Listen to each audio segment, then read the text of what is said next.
बाकी तो बच्चे सीख सकते हैं, इंटेलिजेंट होते हैं, ऐसा नहीं है। क्वेश्चन नंबर 15 देखिएगा। असर्शन की जब हम बात कर रहे हैं, इसको थोड़ा और वो करेंगे ताकि हिंदी मीडियम वाले भी देख पाएं इसको। यार ये अगली बार से ना इसको इस बार ही टाइप कराना चाहिए था, इस पढ़ने में फ़ोन पे तो पढ़ने में दिक्कत होगी, जो भी फ़ोन पे पढ़ रहा होगा इतना छोटा छोटा दिख रहा होगा। एनीवे देखना एक बार। क्वेश्चन है, एक कथन है, क्या है statement? Creating an environment of fear and stress, डर का माहौल, स्ट्रेस का माहौल, keeps students on their toes and facilitates meaningful learning. यानी बच्चे जो है अपने टोज पे रहते हैं, एकदम हर टाइम बिल्कुल एज पे रहते हैं कि नहीं नहीं हमें तो करना पड़ेगा, पिताजी मारेंगे, तो इसलिए वो सीख लेंगे डर से। तो डर का माहौल कोई बहुत अच्छी बात नहीं है कि मीनिंगफुल लर्निंग नहीं होगी, रोट लर्निंग होगी, रट्टाफिकेशन। तो ये तो गलत हो गया, फॉल्स है ये कह रहे हैं अर्थपूर्ण अधिगम होगा। अर्थपूर्ण नहीं होगा, बस वो रट लेगा, सार्थक अधिगम नहीं है, जीवन से जुड़ा हुआ नहीं है, रियल लाइफ से जुड़ा हुआ नहीं है, वो रट्टाफिकेशन डर से करेगा। लर्निंग, इसलिए फियरफुल एनवायरमेंट को अच्छा नहीं मानते। Learning is governed only by extrinsic factors, ये कहना भी गलत है कि जो सीखना है वो बस बाहरी कारकों द्वारा नियंत्रित होता है, यानी क्या रिवॉर्ड मिलेगा, क्या पनिशमेंट मिलेगी, ये सब पे जो है आपके जोर दिया जाता है लर्निंग में, ऐसा भी कहना गलत है। दोनों ही गलत है यहाँ पे, ये both are false, both are false. कि भय और तनाव का वातावरण बनाना छात्रों को सचेत करता है, बड़ा अच्छा है, उससे वो सार्थक अधिगम करते हैं, नहीं, भय का माहौल बनाना कोई अच्छी बात नहीं है क्लास में। अधिगम केवल बाहरी कारकों द्वारा नियंत्रित होता है, नहीं, कई बार इंटरनल फैक्टर्स से भी नियंत्रित होता है कि व्यक्ति को अचीवमेंट का शौक है, उसको इंटरेस्ट है उस टॉपिक में, वो जॉय ऑफ लर्निंग के लिए पढ़ रहा है, जरूरी नहीं कि वो रिवॉर्ड के लिए, नंबर के लिए ही पढ़ रहा हो। तो एक्सटर्नल फैक्टर्स ही जरूरी नहीं होते, व्यक्ति का इंटरेस्ट एप्टीट्यूड भी हो सकता है सीखने में शामिल। चलिए 15 सवाल और हैं। An example of class inclusion, यानी वर्ग समावेशन, आप इंक्लूड कर रहे हैं बच्चे को, अलग थलग नहीं कर रहे हैं, उसका उदाहरण कौन सा होगा? आपको ये 4 ऑप्शंस में से पहचानना है, फटाफट से आप देंगे जवाब, ठीक है? देखिएगा, तो जब हम बात कर रहे हैं an example of class inclusion, correct option choose करना है आपको। पहले एक कथन दिया हुआ है, Lokesh has trouble with classifying one concept Delhi as a subset of another India. यानी लोकेश एक बच्चा है जिसको एक संकल्पना, एक कॉन्सेप्ट है दिल्ली का, जो दूसरी संकल्पना के अंतर्गत आता है, जो कि भारत के अंतर्गत आती है। मतलब एक बड़ा कॉन्सेप्ट है इंडिया का, भारत का, उसका एक सबसेट है दिल्ली, है ना, उसका एक सब कॉन्सेप्ट है, मान लीजिए। ये समझने में एक बच्चे को दिक्कत आ रही है वर्गीकरण में, ठीक है, आ सकती है। रीजन क्या है इसका? Understanding how emotions affect memory and learning can lead to self regulated learning. यानी यह समझना कि भावनाएं स्मृति और सीखने को कैसे प्रभावित करती हैं। ये बात भी सही है कि जो इमोशंस है आपके, अगर मैं फियरफुल हूं, अगर भय में हूं कि मेरे ऊपर किसी ने बंदूक रखी हुई है, तो डर रहेगा। अब जब भय का इमोशन होगा बच्चे में, अफेक्ट मेमोरी, जो चीजें उसको आती होंगी वो भी वो शायद ठीक ना बोल पाए, ठीक से सीख ना पाए, क्योंकि भय है ना। अगर वो खुशी से सीख रहा है तो हो सकता है वो, आप पेपर अगर बहुत ज्यादा स्ट्रेस में पेपर देने जाएंगे, भयंकर डर के साथ, इतना डर कि आप परफॉर्म ही नहीं कर पा रहे, तो इमोशंस आपकी लर्निंग को प्रभावित करते हैं, मेमोरी को प्रभावित करते हैं, ये बात एकदम ट्रू है। और बच्चा है जिसको एक क्लासिफाई करने में दिक्कत आ रही है कि इंडिया का सबसेट है दिल्ली, वो भी बात सही है, लेकिन ये दोनों बातें सही नहीं है, आपस में सही नहीं है, एक दूसरे के लिए सही नहीं है। व्यक्ति ए, राहुल और रचना एक दूसरे के लिए सही नहीं है, राहुल भी बढ़िया इंसान है, रचना भी बढ़िया है, बट दोनों एक दूसरे के लिए सही नहीं है, कंपैटिबिलिटी नहीं है, वो वाला हिसाब है यहाँ पे कि स्टेटमेंट सही है, रीजन सही है, लेकिन दोनों एक दूसरे के लिए सही नहीं है। ये कारण जो है ये इस स्टेटमेंट के लिए सही नहीं है, ये अलग कहानी चल रही है यहाँ पे कि इमोशंस अफेक्ट करते हैं मेमोरी को। यहाँ ये थोड़ी लिखा हुआ है कि लोकेश को कोई इमोशनली दिक्कत हो रही है, उसको फियर है, बुखार है, सरदर्द है, डरा हुआ है, इसलिए रिलेट नहीं कर पा रहा दो चीजों को, वैसा तो कुछ है नहीं। तो दोनों बातें सही हैं बट एक दूसरे के लिए सही नहीं है। तो हम ये कहेंगे कि both A and R are true but R is not the correct explanation of A. ठीक है कि जो ए और आर हैं दोनों सही हैं, लेकिन जो आर है, जो रीजन है, वो सही व्याख्या नहीं करता ए की। तो third option is the right answer.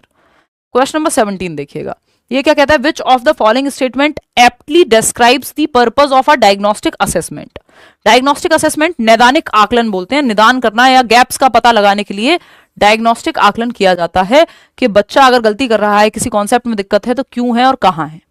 ठीक है, तो to identify the areas where students में नीड एडिशनल सपोर्ट और इंस्ट्रक्शन। ये बात सही है कि वो एरियाज का, उन जगहों का पता लगाना जहां बच्चों को दिक्कत हो रही है, कहां गैप है लर्निंग में, कहां कमी रह गई है, कहां पे एक्स्ट्रा क्लासेस देने की जरूरत है। सही है बात, ये करेक्ट है, लेकिन बाकी ऑप्शंस भी तो पढ़ने हैं हमें, बाकियों से बेस्ट भी तो चाहिए।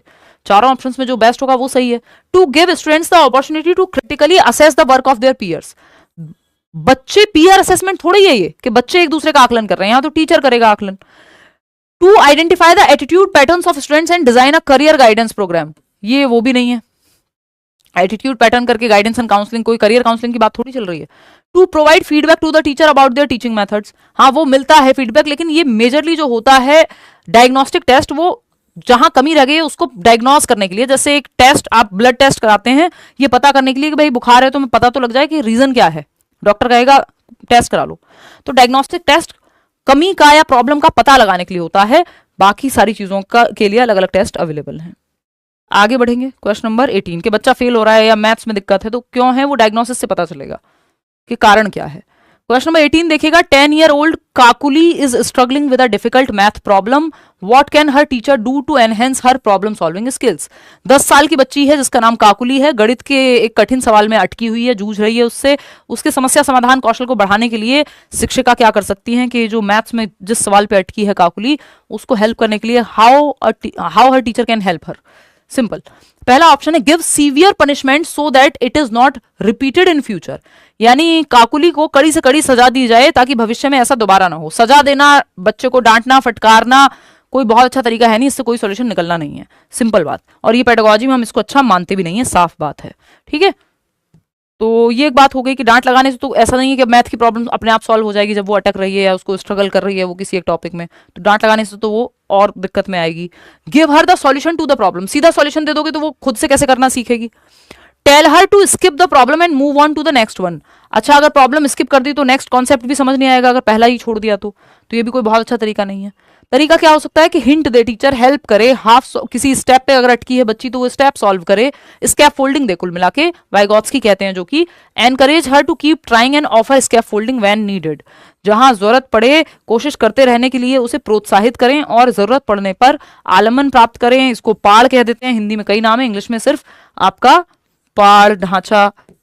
टेम्परेरी हेल्प है बेसिकली ये कि बच्चा किसी स्टेप पे अटका तो उसको स्कैप फोल्डिंग दे दी, टेम्परेरी हेल्प दे दी कि वो स्टेप जो है सॉल्व कर दिया, हिंट दे दिया, कोई हाफ सॉल्व प्रॉब्लम दे दी, तो ये इससे क्या मदद हो जाती है बच्चे की, फिर वो आगे बढ़ जाएगी। जिस स्टेप पे अटकी है वहां हेल्प कर दो बजाय कि पूरा सवाल खुद से करने के। अस्थायी मदद कहते हैं हिंदी में। जीन पियाजे परसीव्स डैश, ये अच्छा सवाल है। जीन पियाजे perceives dash to be dash, वहीं Lev Vygotsky believes dash to be dash. तो जीन पियाजे किसकी बात करते हैं भाई, ईगो सेंट्रिक स्पीच की। किसकी, ईगो सेंट्रिक स्पीच, यानी बच्चा जब खुद से बोल बोल के बातें कर रहा है तो वो ईगो सेंट्रिक है, सेल्फ सेंटर्ड है, ऐसा पियाजे कहते हैं। To be what, ego centric speech दो जगह दिख रही है, बाकी प्राइवेट स्पीच हटा दो, वाइगॉत्स्की की बात कर रहे हैं प्राइवेट स्पीच की, वो आगे आएगा। तो ego centric speech yes, a sign of cognitive immaturity या फिर effective in self regulation. Self regulation की बात तो वाइगॉत्स्की करते हैं, तो ये कॉग्निटिव इमेच्योरिटी का साइन है, CI लिख दिया है मैंने। वाइगॉत्स्की जो है प्राइवेट स्पीच की बात करें कि बच्चा खुद से कपड़े फोल्ड करते हुए अपने और खुद से ही बातें कर रहा है, बोल बोल के खुद को दिशा दे रहा है, सेल्फ रेगुलेट कर रहा है कि भाई ये काम ऐसे नहीं होगा बुद्धू, ये वाला कलर नहीं, ये वाला कलर लगाना था, इसको ऐसे फोल्ड करना था, वो खुद से बातें कर रहा है, तो खुद को दिशा दे रहा है, सेल्फ रेगुलेट कर रहा है प्राइवेट स्पीच के माध्यम से एज पर वाइगॉत्स्की। बट यही प्राइवेट स्पीच पियाजे कहते हैं कि वो कॉग्निटिवली उतना मेच्योर नहीं है अभी, तो वो खुद से बोल बोल के बातें कर रहा है, जो कि जिसका कोई बहुत ज्यादा इस्तेमाल यहाँ नहीं है, कॉग्निटिव इमेच्योरिटी का साइन है। तो बी ऑप्शन ये सही हो जाता है यहाँ पे, बाकी कोई और ऑप्शन बचता ही नहीं है। ठीक है, इसको और डिटेल में डिस्कस करेंगे जब हम पियाजे वाइगॉत्स्की के क्वेश्चंस अलग से कर रहे होंगे। ठीक है, universal design for learning does not involve, UDL बोलते हैं इसको, जो हम डिस्कस कहाँ करते हैं, चाइल्ड सेंटर्ड एजुकेशन में करते हैं, इंक्लूसिव एजुकेशन में करते हैं। तो UDL जो है universal design for learning does not involve, क्या नहीं आता UDL में, यूनिवर्सल डिजाइन मतलब हर तरह का बच्चा सीख पाए, क्लास में यूनिवर्सली सीख पाए, उसकी बात हो रही है। जूम करो मैम, थोड़ा लो यार कर देते हैं, देखिएगा ये, हाँ हमारी थोड़ी मिस्टेक रही, इसको जो है हमें टाइप ही करा देना चाहिए था। अभी तो आप मैनेज कर लो, 10 सवाल और हैं, अगली बार से करा देंगे टाइप। वो थोड़ा पेपर वाला फील आ जाता है, बट पहले पेपर ही अलग तरह से देते थे, अब 2-3 बार से ये पेपर ऐसे देने लग गए हैं कि बहुत छोटा छोटा दिखता है। तो UDL की जब हम बात कर रहे हैं, कौन सी चीज़ इसके बारे में सही नहीं है, तो जो सबको इंक्लूड ना करे वो UDL नहीं है, क्योंकि UDL जो है सार्वभौमिक जो डिज़ाइन है वो तो हर तरह के बच्चे को इंक्लूड करेगा।